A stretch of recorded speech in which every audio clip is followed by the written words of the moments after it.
Hey, welcome back to my channel. In this video, I'm gonna talk about top 5 best graphic cards. Starting at number 5. AMD Radeon RX. AMD's Radeon RX 7900 XTX ranks as the fastest current graphics card from AMD, and lands near the top of the charts, with a generational price bump to match. Officially priced at $999, the least expensive models now start at around $900, and supply has basically caught up to demand. There's good reason for the demand, as the 7900 XTX comes packing AMD's latest RDNA 3 architecture. That gives the 7900 XTX a lot more potential compute, and you get 33% more memory and bandwidth as well versus the prior generation.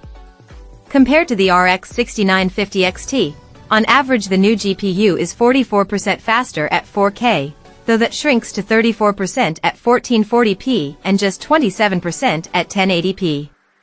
It also delivers that performance boost without dramatically increasing power use or graphics card size.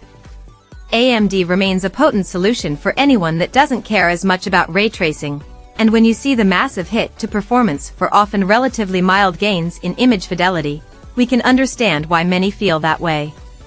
Still, the number of games with RT support continues to grow, and most of those also support Nvidia's DLSS technology, something AMD hasn't fully countered even if FSR2/FSR3 can at times come close. If you want the best DXR/RT experience right now, Nvidia still wins hands down.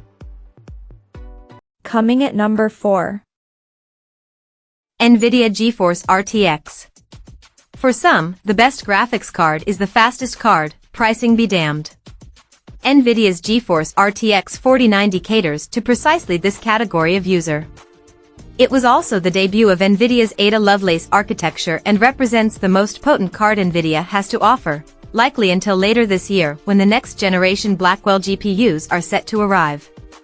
Note also that pricing of the RTX 4090 has become quite extreme, with many cards now selling above $2,000. That's due to a combination of factors, including China RTX 4090 export restrictions and the rise of AI and deep learning. We've heard quite a few AI companies are leveraging RTX 4090 cards rather than paying 3 times as much for the often slower RTX 6000 Ada generation. If you don't already have a 4090, you're probably best off giving it a pass now. The RTX 4090 creates a larger gap between itself and the next closest Nvidia GPU. Across our suite of gaming benchmarks, it's 35% faster overall than the RTX 4080 at 4K, and 32% faster than the RTX 4080 Super. It's also 47% faster than AMD's top-performing RX 7900 XTX, though it also costs nearly twice as much online right now. At number 3. Nvidia GeForce RTX. Nvidia's RTX 4070 didn't blow us away with extreme performance or value, but it's generally equal to the previous generation RTX 3080, comes with the latest Ada Lovelace architecture and features, and now costs about $150 less. With the launch of the RTX 4070 Super, see above, it also got a further price cut and the lowest cost cards start at around $530. We recently looked at the RTX 4070 versus RX 7900 GRE, and ultimately gave the nod to the Nvidia card. That's based more on the Nvidia ecosystem, including technologies like DLSS and AI features, as well as the very efficient architecture. If you're only interested in performance, the RX 7900 GRE makes a compelling case. Nvidia rarely goes after the true value market segment, but with the price adjustments brought about with the recent 40 series supercards, things are at least reasonable.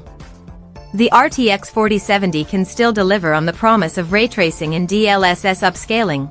It only uses 200 W of power, often less, and in raw performance it outpaces AMD's RX 7800 XT, slightly slower in rasterization, faster in ray tracing, plus it has DLSS support. Nvidia is always keen to point out how much faster the RTX 40 series is, once you enable DLSS 3 frame generation. As we've said elsewhere, these generated frames aren't the same as real frames and increase input latency. It's not that DLSS 3 is bad, but we prefer to compare non-enhanced performance, and in terms of feel we'd say DLSS 3 improves the experience over the baseline by perhaps 10 to 20%, not the 50 to 100% you'll see in Nvidia's performance charts. Number 2 of my list. AMD Radeon RX. The Radeon RX 7900 GRE displaces the RX 7800 XT as our top AMD pick. It uses the AMD Radeon R3 architecture, but instead of the Navi 32 GPU in the 7800 XT, it sticks with the larger Navi 31 GCD and offers 33% more compute units. AMD balances that by reducing the GPU and GDDR6 clocks, though it's possible overclocking can return some of those losses, now that AMD has fixed the 7900 GRE overclocking bug. But the 7800 XT remains a close second, and that remains a decent alternative. Both the 7900 GRE and 7800 XT offer a good blend of performance and price, but the 7900 GRE ends up about 10% faster for 10% more money. Linear performance scaling on a high-end GPU makes the more expensive card the best overall pick of Team Red's current lineup. That's assuming you're like us and tend to want a great 1440p gaming experience while spending as little as possible. There are certainly faster GPUs, but the 7900 XT costs 27% more while delivering about 20% more performance, so diminishing returns kick in beyond this point. Efficiency has been a bit hit or miss with Radeon R3, but the 7900 GRE ends up as AMD's most efficient GPU right now, thanks at least in part to the reduced clocks. More processing clusters running at lower clocks is a good way to improve efficiency. It's also faster than the previous generation 6950 XT while using over 60W less power. In addition, you get AV1 encoding support and DP 2.1 video output, plus improved compute and AI capabilities. It's over 3 times the image throughput of the 6950 XT in Stable Diffusion, for example. And number 1. Nvidia GeForce RTX. Nvidia refreshed its 40 series lineup at the start of 2024 with the new Super models. Of the 3, the RTX 4070 Super will likely be of interest to the most people.